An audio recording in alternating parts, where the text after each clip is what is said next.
I think it's redundancy, and I also think it's a waste of taxpayer dollars.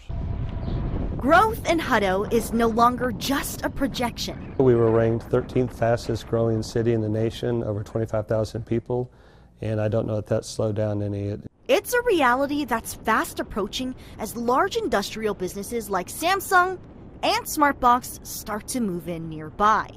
And Mayor Mike Snyder says they aim to keep up. As cities have expanded, cities incorporate their own city fire departments. The city currently doesn't have its own fire department. Instead, it's served by Williamson County Emergency Services District Number 3, more commonly known as Hutto Fire Rescue. I don't think there's anybody that has a complaint with the service of ESD.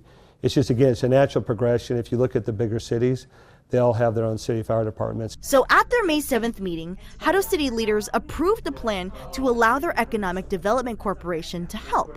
We're able to do this without raising taxes on everybody, and so we're able to, the EDC has approved purchasing the land and has hired an architect and to design and build a fire station. There's not much there now, but the station will be 4 miles away from those large industrial facilities. And it's also not far from a new fire station ESD3 says they're already planning to build. We were already publicly discussing a fire station in this area long before we heard the city talk about a fire station. Henry Gideon with the EST board says they were surprised to hear about the city's decision, considering they already cover the area.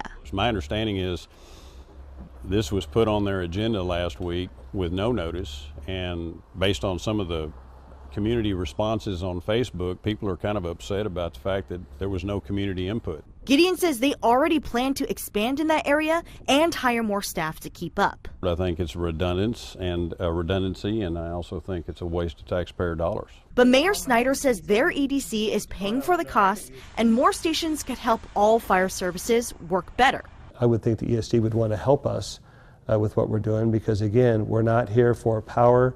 We're not here for other motives. We're literally here to serve the people. Dealing with growing pains as Hutto expands. Jessica Cha, KB News.